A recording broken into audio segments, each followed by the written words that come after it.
আসসালামু আলাইকুম ওয়া রাহমাতুল্লাহি ওয়া বারাকাতুহু। ইন্নাল হামদুলিল্লাহি ওয়াহদা ওয়াসসালাতু ওয়াসসালামু আলা মান লা নাবিয়্যা বা'দা ওয়া আলা আলিহি ওয়া আসহাবিহি আজমাইন। আম্মা বা'দ। সকল প্রশংসা আল্লাহ সুবহানাহু ওয়া তাআলার জন্য। আলহামদুলিল্লাহ।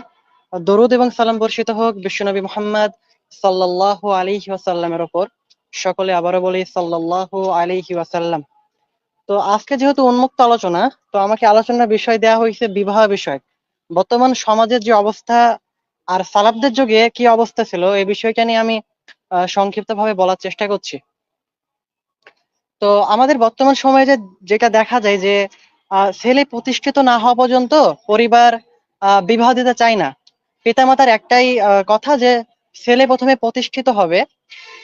প্রতিষ্ঠিত হতে কত বছর লাগবে? এখন বাংলাদেশের প্রেক্ষাপট অনুযায়ী পড়াশোনা শেষ হচ্ছে 25 থেকে 26 বছর বয়সে, চাকরি পাইতে আরো 3 থেকে 4 বছর লেগে যাচ্ছে। তো এইভাবে ধরতে গেলে গড়ে প্রায় 28 থেকে 30 বছর হয়ে যাচ্ছে। কিন্তু আমরা জানি যে একটা ছেলে বালেগ হয় কখন? বালেগ হওয়ার পরে একটা ছেলে কখন শারীরিক সক্ষমতায় পৌঁছায় বিবাহের জন্য? তো একটা মেডিকেল সায়েন্সের দৃষ্টিতে 14, 15, 16 এর মধ্যে হয়ে যায়, অধিকাংশের হয়ে যায়। 14, 15, 16 এর মধ্যে হয়ে যায়। তো একটা ছেলের যৌবন চলে আসছে, সেটা হচ্ছে 14 থেকে 15, 16 বছরের মধ্যে। আর সে বিবাহ করছে কত বছর বয়সে গিয়ে? সে বিবাহ করছে হচ্ছে 28 থেকে 30 বছর বয়সে, অথবা 26 থেকে 27। এই যে এত এত একটা দীর্ঘ সময় হয়ে গেল, তো এই সময়কের মধ্যে সে কি করবে? মানুষ তার রোবট না, মানুষ তার তো এলিয়েন টাইপের না যে তাদের হচ্ছে শরীরের চাহিদা থাকবে না অথবা এমন কিছু থাকবে না। তো মেয়েদের ক্ষেত্রে বিষয়টা অনেকটা সহজ হলেও আমাদের ছেলেদের জন্য বিষয়টা অনেক বেশি কঠিন। মেয়েদেরকে মেয়েদের হচ্ছে একটা মেয়ে বালেগা কখন হয়? সর্বোচ্চ 9, 10, 11, 12, 13-র মধ্যে হয়ে যায়, সর্বোচ্চকে ধরতে গেলে। আর মেয়েদের বিবাহটাও অনেক আগে হয়। দেখতে গেলে অনেকে 15 বছরে বিয়ে হয়, 16 বছরে হয়, 17 হয়, 18 হয়। যেহেতু বাংলাদেশের আইন অনুযায়ী 18-তে মেয়েদের বিবাহের হচ্ছে বয়স নির্ধারণ করা হয়েছে। সুতরাং আমরা ধরে নিলাম যে একটা মেয়ে 18 বছরে বিবাহ করলো, 17 থেকে 18-এর মধ্যে বিবাহ করলো, কিন্তু মেয়েদের তার প্রতিষ্ঠিত হওয়ার পর বিবাহ করতে হয় না। তো মেয়েদের জন্য বিষয়টা একরকম, ছেলেদের জন্য বিষয়টা অন্যরকম। তো ছেলেদের বিবাহ হয় হচ্ছে প্রায় করতে আমাদের মানে পড়াশোনা শেষ করতে, চাকরি পেতে পেতে আহ এই তো 27, 28, 29 বছর লেগে যাচ্ছে। তো এত দীর্ঘ একটা সময় একটা ছেলে বালেগ হচ্ছে 17-র মধ্যেই হয়ে যাচ্ছে। তো এই 10টা বছর সে কি করবে? তো আমাদের যে সমাজে বিবাহটা এতটাই কঠিন হয়ে গেছে যে ছেলেরা বিবাহ করার চাইতে প্রেম করাকে বেশি সহজ মনে করে। সবাই মনে করে প্রেম করো, কি করবে সে? তার তো কিছু করার নাই এখানে। তার তো কিছু করার নাই, কারণ তার তো একটা শরীরের চাহিদা আছে এমন কিছু। এই কারণে তারা হারামের দিকে ঝুঁকছে। তো হারামের দিকে ঝোঁকার কারণে অবশ্যই তাকে আল্লাহর কাছে জবাবদিহিতা করতে হবে। কারণ আল্লাহ সুবহানাহু ওয়া তাআলা বলছেন যে তোমার যদি সামর্থ্য না থাকে বা তোমার পরিস্থিতি তোমাকে সামর্থ্য করে দিচ্ছে না, এমন অবস্থায় তোমাকে সিয়াম পালন করতে হবে। তো আমাদের উচিত ছিল সিয়াম পালন করা, কিন্তু অধিকাংশই মানুষ এই সময়কার মধ্যে কি করছে? অধিকাংশই তারা হচ্ছে প্রেম হারাম রিলেশনের সাথে যুক্ত হয়ে যাচ্ছে। যেগুলো বিবাহের পর করার কথা সেগুলো আগেই করে ফেলছে। ছেলে মেয়ে উভয়ের ক্ষেত্রে এমনটা হচ্ছে। তো এর জন্য প্রথমে দায়ভার কি হবে? অবশ্যই পিতামাতা দায়ভার হবে, দ্বিতীয়ত সন্তানরা দায়ভার হবে। কেন পিতামাতা দায়ভার হবে এখানে? আল্লাহ সুবহানাহু ওয়া তাআলা পবিত্র কোরআনে সূরা নূরের হচ্ছে 32 নম্বর আয়াতে বলছে যে পিতামাতাকে বা অভিভাবককে আল্লাহ তাআলা এভাবে নির্দেশ দিচ্ছে যে তোমরা তোমাদের মধ্যকার ছেলে মেয়ে, দাস দাসী, তোমাদের অধিকারভুক্ত যেগুলো আছে তোমরা তাদেরকে বিবাহ দাও। আর তারা তারা যদি অভাবী হয় তাহলে আমি নিজ অনুগ্রহে তাদেরকে অভাবমুক্ত করে দেব। আল্লাহ তাআলার ওয়াদা এটা যে তারা যদি অভাবী হয় তাহলে আমি নিজ অনুগ্রহে তাদেরকে অভাবমুক্ত করে দেব। আল্লাহ তাআলা এই নির্দেশ কাদের দিলেন? আল্লাহ তাআলা এই নির্দেশ দিলেন অভিভাবকদের। কিন্তু আমাদের অভিভাবক অনেক আয়াত দেখতে পাই কোরআনে, কিন্তু এই আয়াত দেখতে পাই না। আমাদের অভিভাবক পরের আয়াত দেখতে পাই যে তোমরা যদি সামর্থ্যবান না হও তাইলে তোমরা সংযম অবলম্বন করো। আমাদের অভিভাবক এটা দেখতে পাই, কিন্তু আগের পূর্বের আয়াত দেখতে পাই না। তো আমাদের অভিভাবকের দায়িত্ব হচ্ছে এটা। আমাদের সালাফদের থেকে এটা প্রমাণিত যে সুফিয়ান সাউরি রাহিমাহুল্লাহ বলছে যে একটা সন্তান জন্মের পর তার পিতামাতার 3টা হক রয়েছে। 3টা হক রয়েছে। তার হচ্ছে সুন্দর নাম রাখবে, তার আকিকা দিবে, এবং সে যখন বয়ঃসন্ধিকালে উপনীত হবে তখন তাকে বিবাহ দিবে। এটা পিতামাতার দায়িত্ব, এখানে ছেলে মেয়েকে পৃথক করা হয়নি। যেমন একটা মেয়েকে তার পিতা বিবাহ দিবে, এটা দায়িত্ব, তেমনি একটা ছেলেকে তার পিতামাতা বিবাহ দিবে। তো আমাদের সমাজে দেখা যায় পিতামাতা যথেষ্ট সামর্থ্যবান হওয়ার পরেও তাদের সন্তানদেরকে বিবাহ দেয় না। এই কারণে তাদেরকে আল্লাহর কাছে দায়ভার বা জবাবদিহিতা করতেই হবে। আর দ্বিতীয়ত যাদের একদমই সামর্থ্য নাই, মানে পিতামাতা খুবই গরিব, মানে খায় না খায় চলে এমন অবস্থা, তারা কি করবে? তারা সংযম অবলম্বন করবে, যেটা পরের আয়াতে আল্লাহ তাআলা সূরা নূরের 33 নম্বর আয়াতে বলে দিয়েছে যে তোমাদের যদি সামর্থ্য না থাকে, তাহলে আল্লাহ যতক্ষণ তোমাদের না সামর্থ্য দিচ্ছে ততক্ষণ পর্যন্ত তোমরা সংযম অবলম্বন করো। আর হাদিসের মধ্যে জানতে পারি, সহিহ বুখারীর হাদিসের মধ্যে, যে সেখানে রাসূল সাল্লাল্লাহু আলাইহি সাল্লাম বলেন যে তোমাদের সামর্থ্য না থাকলে তোমরা সংযম অবলম্বন করো। তো সংযম কি? সিয়াম রাখো, সিয়াম পালন করতে হবে এই সময়টাতে। তো আমরা অনেকে যাদের একেবারেই সামর্থ্য নাই, নিঃস্ব যারা একদম, বর্তমান সময়ে নিঃস্বদের সংখ্যা খুবই কম। হ্যাঁ, যারা ফেসবুক চালায় তারা তো নিঃস্ব বলা যায় না। ফেসবুকে আহ আকাম করে বেড়াচ্ছে, এক কয় খারাপ ভাষায় বলতে গেলে, প্রেম ভালোবাসায় লিপ্ত। তারা তো একেবারে আর না খেয়ে চলে না, এদেরও সামর্থ্য রয়েছে। তো এরা যদি হারামে লিপ্ত হতে পারে, তাহলে সংযম কেন অবলম্বন করছে না? অর্থাৎ এর জন্য তাদেরকে আল্লাহর কাছে জবাবদিহিতা করতে হবে, কারণ তাদের হাতে অপশন ছিল যে তারা সংযম অবলম্বন করবে, সিয়াম রাখবে, কিন্তু তারা না করে হারামে লিপ্ত হয়ে যাচ্ছে। তো দ্বিতীয়ত, তো প্রথমত যেটা বললাম যে পিতামাতার দায়িত্ব এটা যে তারা তাদের সন্তান যখন বয়সন্ধিকালে উপনীত হবে তখন তাদেরকে বিবাহ দিতে হবে। এই কারণে ইমাম কাতাদা রাহিমাহুল্লাহকে প্রশ্ন করা হয়েছিল যে কোন সন্তান যদি বয়ঃসন্ধিকালে উপনীত হওয়ার পর কোন গুনাহ করে, এই কারণে কি তার পিতা দায়ভার নিবে? তার অভিভাবক কি দায়ভার, মানে ওই গুনাহার কি জন্য কি দোষী হবে? তো কাতাদা রাহিমাহুল্লাহ বলেছিলেন যে হ্যাঁ, অবশ্যই হবে। কারণ তার পিতার দায়িত্বই ছিল এটা যে যখন সে বয়ঃসন্ধিকালে উপনীত হবে তখন তার সন্তানকে বিবাহ দেওয়া। সন্তানকে বিবাহ দেওয়ার উদ্দেশ্য সন্তান ছেলে মেয়ে উভয় হতে পারে, শুধু মেয়েদের ক্ষেত্রে না, ছেলেদের ক্ষেত্রেও। অর্থাৎ বর্তমান সময়ে আমাদের অধিকাংশ পিতামাতা মানে আল্লাহ তাদের যথেষ্ট দিয়েছেন, তারপরেও তারা তাদের সন্তানদেরকে বিবাহ দেয় না। এই কারণে অবশ্যই তাদেরকে আল্লাহর কাছে জবাবদিহিতা করতেই হবে। আর এই আমাদের সমাজে তো প্রেম ভালোবাসা সহজ হয়ে গেছে, অনেকটাই সহজ। মানে ইচ্ছা হলো প্রেম করলাম, ইচ্ছা হলো এই করলাম, কোনো কেউ কিছু নিষেধাজ্ঞা নাই। একটা 21 বছরের ছেলে গিয়ে তার পিতা মাতাকে যদি বলে যে আমি বিবাহ করব, তখন বলবে তুমি কি খাওয়াবে, তুমি কি পড়াবে, তোমার তো সামর্থ্য নাই, মানে ইত্যাদি ইত্যাদি কথা চলে আসে। কিন্তু প্রেম করার টাইমে, এই প্রেম করতে কিন্তু টাকা পয়সা লাগে, ভালোই টাকা পয়সা লাগে।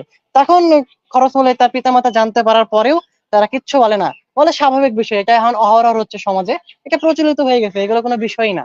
মানে হারামকে তারা এমন ভাবে দেখছে যে মনে হচ্ছে জায়েজ, এটা আল্লাহ তাআলা এটাই অনুমতি দিচ্ছে যে প্রেম ভালোবাসা করো। মানে তাদের ভাষ্য অনুযায়ী এটাই বোঝা যায়। কিন্তু যখন বিয়ের কথা চলে, তাদের মধ্যে বিয়ে করতে যায়, তখন তাদের মুখ কালো হয়ে যায় আর বলে যে তুমি কি খাওয়াবে, কি পড়াবে। আমাদের সালাফগণ বলতেন, অনেক সালাফদের থেকে প্রমাণিত এমনটা, যে তোমরা কি তোমাদের ধন সম্পদ বৃদ্ধি করতে চাও না? তোমরা কি তোমাদের ধন সম্পদে প্রাচুর্য অর্জন করতে চাও না? যদি তোমরা চাও তাহলে অবশ্যই বিবাহ করো। কারণ আল্লাহ তাআলা নিজেই কথা বলেছে যে তোমরা যদি অভাবী হও তাহলে আমি নিজ অনুগ্রহে অভাব মুক্ত করে দেব। এই আয়াত থেকে কি প্রমাণ হয়? যে কোনো ছেলে যদি অভাবে থাকা অবস্থায় বিবাহ করে, হ্যাঁ, বিবাহ করে, কাকে বিবাহ করবে একেবারে দ্বিতীয় পয়েন্ট আমি পরে আলোচনা করছি, যে কেমন মেয়েকে বিবাহ করতে হবে, এটা আলাদা বিষয়। তো তো অভাবে থাকা অবস্থায় যদি তোমরা বিবাহ করো, তাহলে অবশ্যই আমি তোমাদেরকে নিজ অনুগ্রহে অভাব মুক্ত করে দেব। বিষয়টা এমন যে আল্লাহ তাআলা বলেছে সদকা করলে আমি ধন সম্পদ বৃদ্ধি করব। তোমরা যদি দান সদকা করো তাহলে আমি ধন সম্পদ বৃদ্ধি করব, জাকাত দিলে বৃদ্ধি করব। তো কিভাবে বৃদ্ধি করবে? মানুষ তো দেখতে পাবে না, মানুষ তো বুঝতে পারবে না এটা। মানুষ মনে হচ্ছে আমার তো পকেট খালি হয়ে গেল, দিয়ে দিলাম, দান সৎকা করলাম, খালি হয়ে গেল। কিন্তু আল্লাহর ওয়াদা এটা যে তুমি যদি দান সৎকা করো, জাকাত দাও, তাহলে তোমার সম্পদ পবিত্র হবে, বৃদ্ধি পাবে। কিন্তু কিভাবে বৃদ্ধি পাবে এটা আল্লাহর দায়িত্ব, আমাদের এখানে মানে খোঁজার কথা না যে কিভাবে হবে, এই কারণ খুঁজতে যাব না, বা কোনো খুঁজতে যাব না। এটা আল্লাহর ওয়াদা, আল্লাহ পূরণ করবে। কিন্তু আল্লাহর প্রতি পরিপূর্ণ তাওয়াক্কুল লাগবে এখানে। অনুরূপ ভাবে আল্লাহ বলেছে তোমরা অভাবী হলে আমি অভাব মুক্ত করে দিব। এটা আল্লাহর ওয়াদা। এখন কেমনে কি হবে এটা আল্লাহ জানে, আল্লাহ দিবে এটা। কিন্তু এর জন্য পরিপূর্ণ দিনদার হতে হবে, আল্লাহর প্রতি পরিপূর্ণভাবে তাওয়াক্কুল করতে হবে। আমি এমন অনেক উদাহরণ জানি যারা পরিপূর্ণ দিন মানে না, না মেনে বিবাহ করেছে, তাদের অনেক অশান্তির সৃষ্টি হয়েছে, কারণ তারা আল্লাহকে মানে না, আল্লাহকে বিশ্বাস করে না, অথবা পরিপূর্ণ দিনের পথ চলে না। তাদের জন্য পরীক্ষা স্বরূপ আল্লাহ দিয়েছে, তাদের ধন সম্পদ কমাই দিছে, অথবা স্ত্রী তাদের অশান্তির কারণ হয়েছে, কারণ সে এমন একজন স্ত্রীকে বিবাহ করেছে যে যে ধার্মিক ছিল না, দিনদার ছিল না। তাদের হিসাব ব্যতিক্রম এখানে। আমি এখানে তাদের কথা বলছি যারা পরিপূর্ণ দিন পালন করছে আর আল্লাহর প্রতি ভরসা করে, আল্লাহর প্রতি তাওয়াক্কুল করে, তাইলে তারা বিবাহ করুক, অভাবী হলেও বিবাহ করুক। কেননা আল্লাহ তাদের ধন সম্পদ বৃদ্ধি করবেন।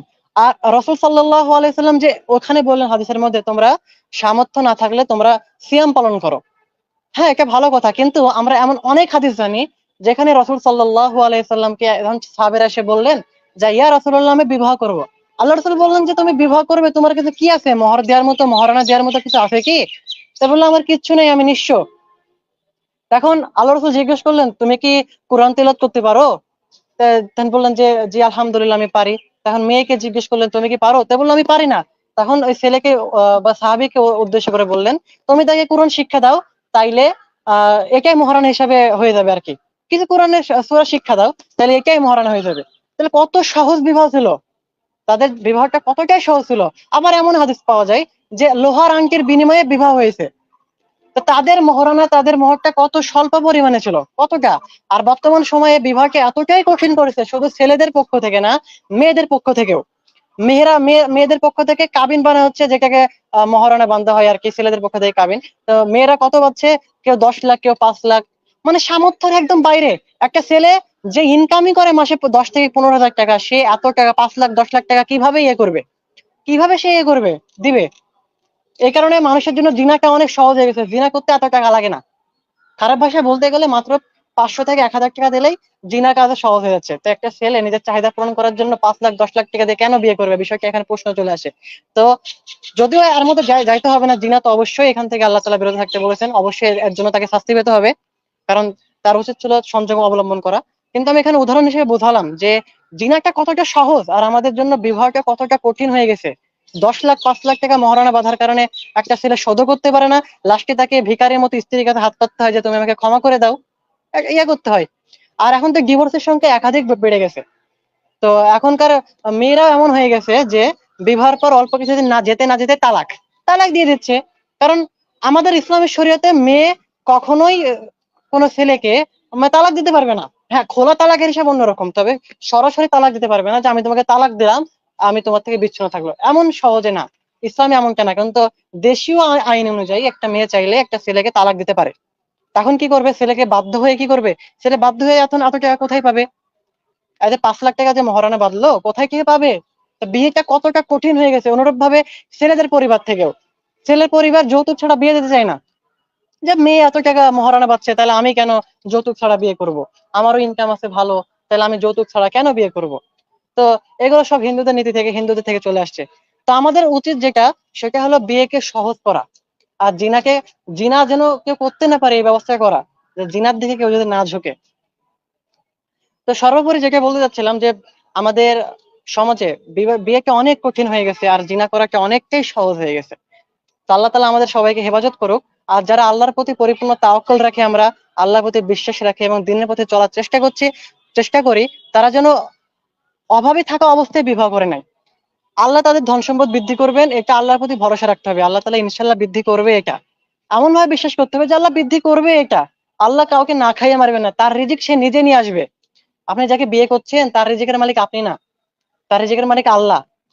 হ্যাঁ, বিষয়টা এমন যে যদি আপনার ইনকাম নাও থাকে, আপনার পরিবার যদি বিবাহ দিতে চায়, তবুও বিয়ে করা উচিত। কারণ বিষয়টা এমন যে যদি আপনার মাধ্যমে ইনকাম না আসে, তাইলে আপনার পিতার মাধ্যমে আসবে। আর আপনার স্ত্রী যদি চলে আসে, তাইলে আপনার পিতার ধন সম্পদ আল্লাহ বৃদ্ধি করবেন, আল্লাহ দায়িত্ব এটা।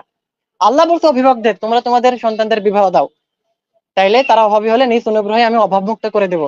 তাহলে পিতার মাধ্যমে যদি ইনকামের রাস্তা হয়, তাহলে এভাবে বুঝাইতে হবে যে আল্লাহ আমার পিতার ধন সম্পদ বৃদ্ধি করবেন। কেন? আমার স্ত্রী আসছে, তার রিজিকের মালিক কি? আল্লাহ মালিক। আমিও মালিক না, আমার পিতাও মালিক না। তো আল্লাহর দায়িত্ব এটা, এটা আল্লাহর প্রতি যদি ভরসা করেন, আল্লাহ অবশ্যই ধন সম্পদকে বৃদ্ধি করবেন। আর আমি তো বললামই, সালাফদের যুগে একটা প্রচলিত ছিল যে তোমরা কেন বিবাহ করো না? তোমরা কি চাও না তোমাদের ধন সম্পদ বৃদ্ধি পাক?